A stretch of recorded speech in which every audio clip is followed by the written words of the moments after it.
Hello and welcome to another episode of Pan and Zoom. I'm your host, Sati Gossett, where we talk to creatives about being creative. My wonderful guest is Norman D. Golden II, creativepreneur.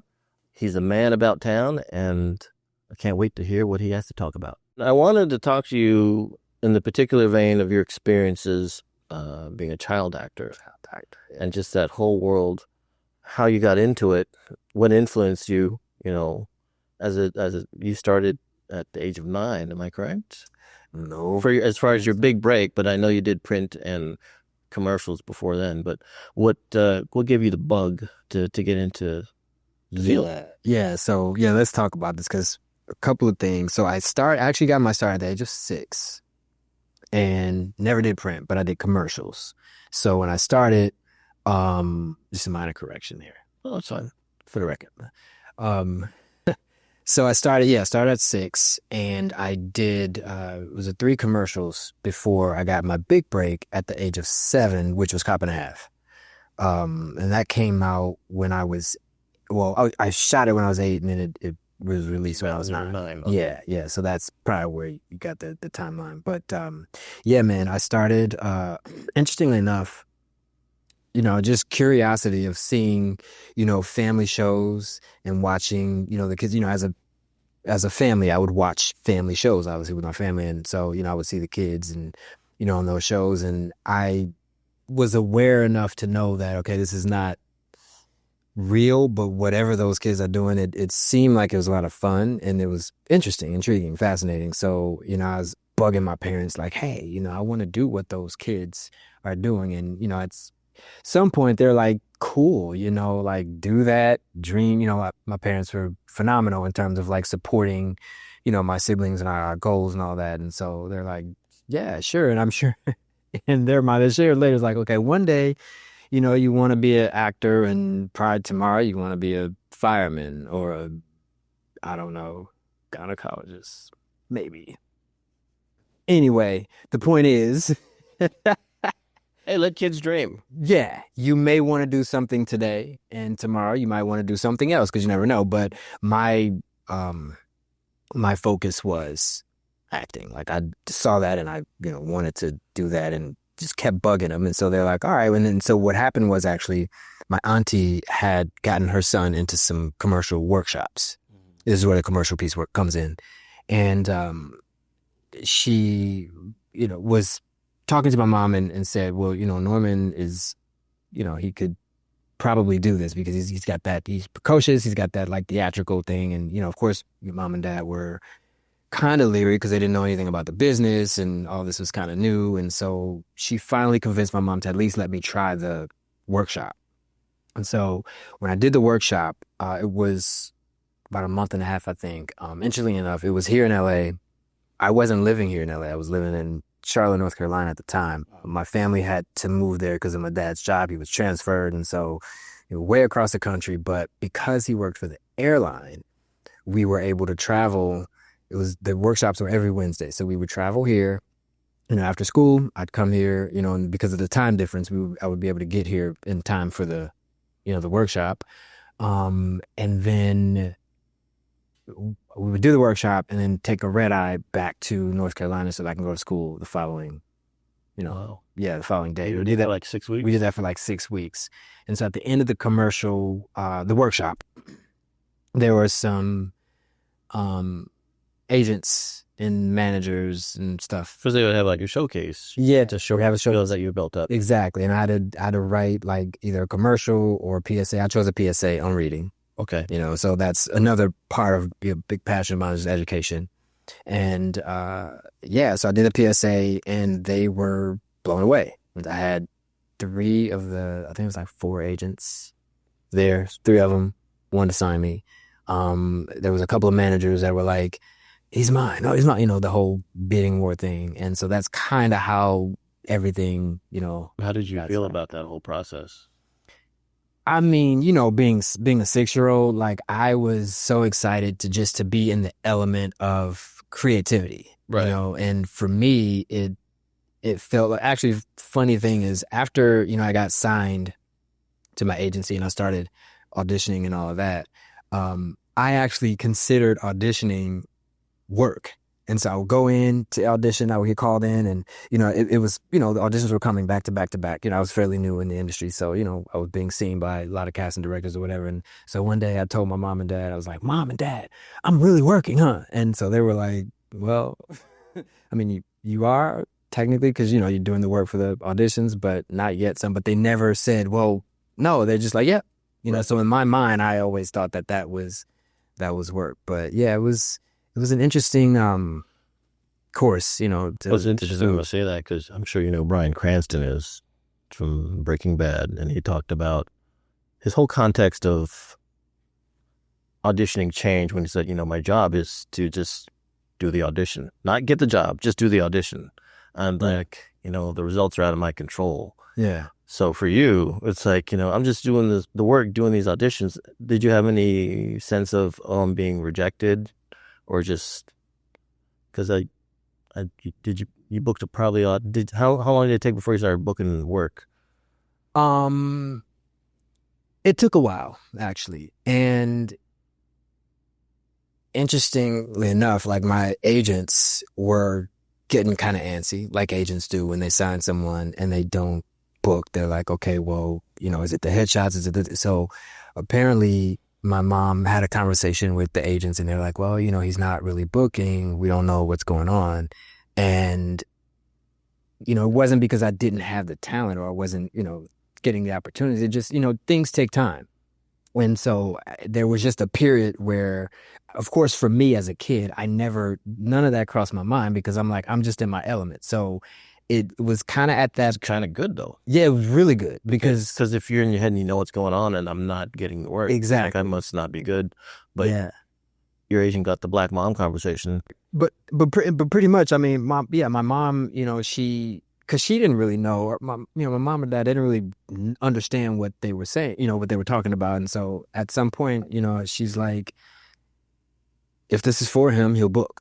And if it's not, then this was an experience and, he can do this stuff when he gets older. If he still wants to do it, we're trying to support, but, we're not going to get caught up in the politics of if he's booking or if he's not or whatever. And interestingly enough, after that conversation, I started booking some commercials. And so things started to kind of, flow the way that they needed to. And then bam, actually True Colors happened, which was a guest spot on True Colors, which is a TV show that was during the early 90s.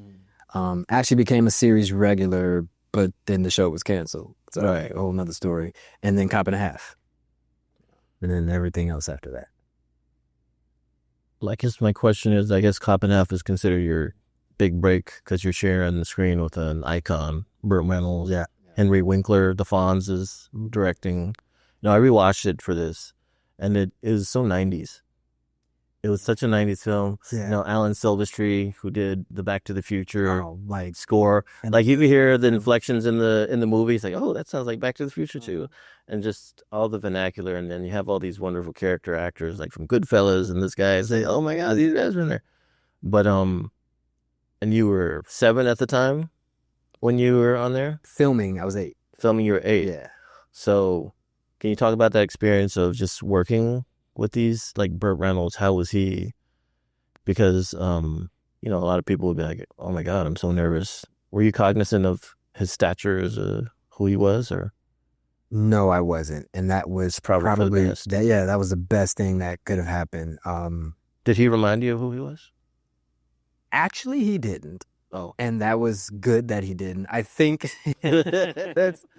but speaking of that, I feel like, because, like you said, Burt Reynolds is an icon. And so he got used to so many people recognizing him and knowing him. Yeah. Yeah. So it's almost like, but wait a minute, like somebody who don't know who I am and don't care. Like, yeah. So what are you supposed to know? But because Burt was Burt and such a great guy, rest in peace. I think it kind of was refreshing for him after a while, where it's like, I'm used to people knowing, and it's kind of weird, but this is cool because I can now just really get into my element with this kid who, let's face it, knows nothing about this business. This is all new to him. So that was a great experience working with him because there was a lot of gems that he dropped. For me, professionally as a, for the craft, and then also business wise to my parents, and some of those things was like, don't let him get a bad taste of the industry and the business part, keep him as pure as you can for as long as you can, for as long as he's going to do this. And that's just like, keeping him out of, because keep him out of acting classes, keep him out of all those little circles, and just let him be, because that's the spontaneity, and that's the magic that people are looking for. I mean, the thing that struck me in rewatching the film is how present you are as a young actor. Yeah. And, sometimes you can just see it in the eyes of an actor, and they're not putting on airs, they're just being the character. And, by being present, you're able to react. But then with filming, where you have to do take after take after take, yeah, was it just like, oh, let's do it again? Or what was your approach to like line memorization and rehearsal and learning about blocking? Line memorization, I'll start with that one. That's actually interesting, because I would read over, the scenes that we were going to do, look at the call sheet for the next day, and memorization was nothing for me. I mean, actually still, I think that's something that I've just kind of developed over time. As far as blocking and all that stuff, it's interesting being in a Black household. It's like, hey, you do what you're told. So if someone says, stand over here, it's like, okay. And I was, obviously was raised, I mean, it's half joking. Like, I was raised with, respect. And so if an adult gives you direction, I mean, obviously within reason, you do it. So I remember hearing around the set, like, wow, he's so memorable. He's so, like, he's such a great, I always got the praise, or if you say the compliment of being easy to work with, because I follow directions, hit my marks, all of that. And that, obviously that comes the gig. That's half the gig. Yeah. And a lot of that comes from, my upbringing. And so then when you turn on the cameras and it's time to, I had that. And so it was just like, okay, we can deal with this kid. Yeah. It's interesting that he advised to stay out of acting classes. Is that, a fear of developing bad habits? I think it was more a fear of harming the spontaneity the naturalness that I had. Instilling a sense of doubt into, because acting is living, it's not acting. Exactly. And here's the thing, like, because, Burt Reynolds actually had an acting school, so, and as I've grown, like, I'm not adverse to acting school. I think that it's a good way to, stay in your craft. Like, if you're not booking, to get in a class, you're around your peers and you're in your element. What you alluded to, or what you mentioned, what you said was spot on, is like, it does, you start, if you're not careful, you start to second guess yourself, and you start to act, because it's like, oh, well, what about this method and that method? And all of that stuff is good as a frame of reference. But when people really start to get into like, oh, well, I'm going to do it this way, you're acting instead of just being. Right. And like what you mentioned, the presence, that's the magic. That's really what people, that makes the difference between an actor that is like rehearsed versus someone that's just like, yeah. Because you can tell within the first like 30 seconds of like, okay, they're the part, or they're just saying the lines. And in particular, again, as a child actor, it's very rare to see that. And they say, well, he's an old soul, or he's beyond his years. Did you get that a lot? All the time. I used to get that, Yep. Yeah. Oh, he's an old soul. He's been here before. After the film was finished, what was the reaction for you kind of coming up? Were you kind of the new dog on the block? Kind of in demand? Yeah, you and your family deal with that. Well, I mean, on several fronts, life did change quite a bit. Personally, because I actually, interestingly enough, I filmed in the summer of, was at 92, and I went back to school. The film wasn't out, but then I had to take some time off of school to do like promos, and so I was flying back and forth to New York to Good Morning America and all these interviews, blah blah, here and there, and then come spring is when it came out. April 2nd of 93 is when it came out, and I just school was still in. So then when I went back to school after the release, you know, it's like, whoa. You had All of a 50, sudden, I have 50 new buddies. I have all these new friends. I'm like, whoa. And then like the 3 friends that I had before any of that, they're just like, are we still friends? And you know me, I'm like, of course. Like I don't know these people. Like I didn't know them before then. You know, same deal, you know. So that was an adjustment. As far as my family life, I mean, it was kind of something like, okay, well, this is now, like, this is Norman, this is what he does, but he's still, you know, for my siblings, like, he's still a little brother, and, you know, we still had the same dynamic, which I think was great. There was no, like, as far as, you know, I could, yeah, I mean, if you know, I'm just based off what you're saying, your mom's like, you still got to do your chores, take out the trash. Yes. Okay, movie star. Yep. Yeah, she had this thing. She's like, because she would tell. I think she mentioned, because she tells this story sometimes, like when we talk just in general. She told Henry Winkler, because you know when we were on set, you know they would. Now mind you, I'm 8. Yeah, Mr. Golden or Norman. You know sometimes they would say Mr. Golden. She's like, he's 8. Like I mean I get it, but yo, like she told him once. She's like, the same kid I brought to Florida to film this film. That's this kid I'm going to take back. So you guys be careful with, I get it. This is your world, but you know, let's be reasonable about, you know, about all this. Like, oh, Norman's asking for, you know. Yeah. Cause all too often you hear it going the other way where the kids are little tyrants or divas or whatever. And yeah. And it's shameful because the sense of entitlement about how they got there, you know, things are lost. Yeah. And then it kind of sullies the whole crew and the experience. Oh, so-and-so's coming? Yikes. Yeah. Yeah. But, so the next thing, and you work with some really great people. You work with Ruby Dee. You work with Oprah. Mm-hmm. Gregory Peck. Yeah. If we go back to craft, what did you glean off of working with these people? I know you said Bert gave you some jewels and gems, but did you get any like from Oprah and those guys? I would say one of the other persons that's worthy of note, I would say, that comes to mind. Actually, he's an actor, but he's a phenomenal director. He's all around artist. Bill Duke. Oh, I really enjoyed working with him. He directed a short film that I did for HBO called America's Dream, The Boy Who Painted Christ Black. And I really enjoyed working with him because he's like, he understands the craft of acting, and he really allows the actors to do their thing. And he understands what a director's role is on the set. And, you know, just being I mean, I was like 11 when I worked with him, and I learned so much, you know, from just that relationship, that you know, relationship between actor and director, from him. As far as actors, you know, Burt Reynolds, we already mentioned that. Speaking of Gregory Peck, I actually never really worked directly with him, but, you know, this guy, you know, again, rest in peace. He had such a, you know that you hear that term, they don't make him like that no more. Like, he's one of those actors, like he's an actor's actor.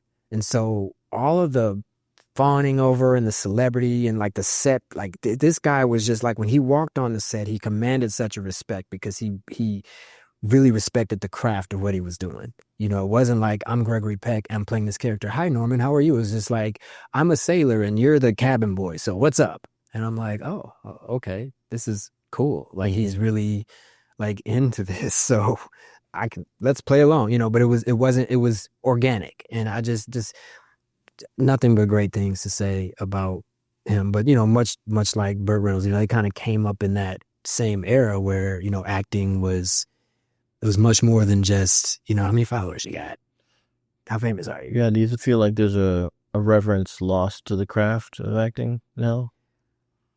I do, actually. I think some people would maybe disagree with me, but I think so, because we have this we have a culture of, like, again, like I mentioned, how many followers you have, how many, you know, and so we replace the fame or the attention that you get, you know, with actually really being able to do the work and shine at your craft and be great at what you do. So I think that is kind of what's being lost, unfortunately, in this newer generation. But just with anything, I mean, there's a lot of great artists that are still very much into, what they do. I think of Michael B. Jordan. I mean, I saw Sinners not too long ago, and I'm like, wow, this guy is like I have a lot of respect for what he does because I can see, and I mentioned Michael B. Jordan because you mentioned The Wire, and he was a child actor. I've seen, we've seen his trajectory, and it's like he's an actor. And sure, he's got the fame and he's had all the stuff and whatever, but he's definitely, keeping the craft alive, if you will. Yeah, everyone in that film was just kind of really put their foot in it, as they say, especially like Delroy, who sticks out to me, Delroy Lindo. Yes, for sure. Yeah, I agree with that one, 100%. So, in addition to acting, you've written and directed, you've done music. You went back to school. Can you talk about that a little bit? How the craft of acting is one thing, and then you've got, industry, business. There was a point in time where, I wasn't the cute kid anymore. And so things are, the shift happens from child actor to now, what are you going to do? And fortunately for me, it really was about the craft. So yeah, sure, I miss being on set, getting in the character, going to the, one gig to the next, but I was able to find, like other passions and things that I really care about. And along that path, I've always cared about education. My grandmother was like, you're going to get an education. Yeah, you're doing the movies and that's good, baby. But you're going to get your education. You're going to go to college. You're going to get your degree. And so, though these are things that, my grandparents, along with my grandmother in particular, along with, my parents, that was something that I, to honor them, it's like, okay. And, myself, because it was important to me as well, to get those papers and, do some good in the community and use the influence that you do have to help other people. I mean, I know when I was reading over your bio, you were doing that since you were like 8 or 9 years old, doing charity. You went on a cruise, celebrity cruise. Mm-hmm. He's talking about the importance of reading and education and your celebrity to encourage others. Yeah. Which is, I don't want to say it's not uncommon, but, and again, that kind of bellies to your maturity and how you were raised to pay it forward that way. Right. Yeah. I mean, speaking of that cruise, like we raised, I forget the actual amount, but I know it was something like either 5 or 7 million or something. That's great. Collective to for kids that needed, at the time, I think it was like, cancer, juvenile cancer and diabetes. There was a lot of things that the medical field was trying to figure out in terms of how to treat children. And so, of course, my mom and dad, heard about that and was like, let's get him, and I'm like all for it because when I was in Florida, I actually had a chance to visit a cancer ward in the Children's Hospital. Yeah. And from that moment on, I'm like, wow, like I'm seeing kids my age with like hooked up to tubes and all that. And the crazy part about it is they're just smiling, right? Yeah. And I'm like, wow, this is like, I want to be able to do something to support my friends. Yeah. And so that's been part of the work that I've been doing for quite some time. I mean, like since, you have a very strong foundation familially, and you have children yourself. Yes. And, we're trying to mixing things up on Pan and Zoom. And we asked that, all our guests kind of share something about, a picture on the social media. And you brought this one up where you explain this picture, please.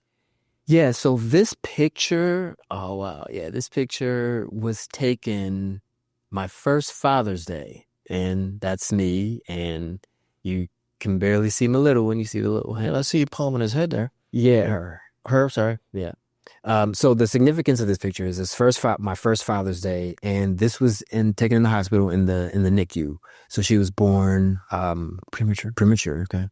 2 pounds 4 ounces. Oh wow. Yeah, little tiger. Now you couldn't even tell. She's like talking and doing her whole thing. So, yeah. I mean, I this is significant to me because I became a dad, and this is my first Father's Day, and she was in the hospital after she was delivered for 70 days. Oh, wow. And just that little spirit and seeing how, she was fighting every day, is just, she's my child, but that was an inspiration to me. And yeah, so this picture just kind of, it encapsulates like, wow, that I did all this stuff as a child actor and all this stuff, but this right here is probably one of my best, or the greatest achievements of, becoming a husband and a father.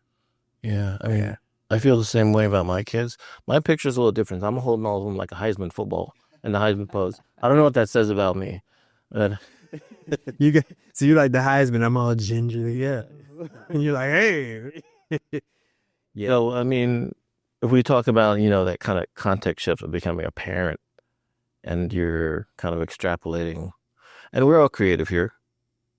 If you could sum up your life as a movie, what would it be? What would the title be? Or what kind of movie would it be? Oh, wow. I think it would be like, and this is just be off the cuff, man. I mean, that's the best. I could have a different answer by the time I go home, but it would be like an adventure movie like Homeward Bound. Okay. You know how like something, the situation happens and then boom, the animals get lost, and now they're trying to find their way, and then they go through all these things, and through that they learn so much, but they finally found their way home, but their journey is like memorable. Yes. And I always teach like the journey is where it's at, not the destination. It's beautiful. And that's a wonderful segue because we are out of time, sir. But I would like to thank you for coming on the show and sharing your wisdom. And hopefully the audience will be able to glean something about, your journey as a child actor and all your inspirations. And, just as an artist to keep going and stay grounded. Yes, absolutely. Thank you. Thanks for having me, man. My pleasure. Thank you for tuning in for another episode of Pan and Zoom. And I'd like to thank my guest, Norman D. Golden II, creativepreneur, for gracing us with his presence and giving us some wonderful wisdom and some tidbits about his time in the craft and his journey as a family man, a father, and just an all-around good guy. Thank you. Mm-hmm. Appreciate that. So stay tuned for the next episode. And until then, keep on filming. Untouchable, uncrushable. Untouchable, uncrushable. Down, face down. You know the routine.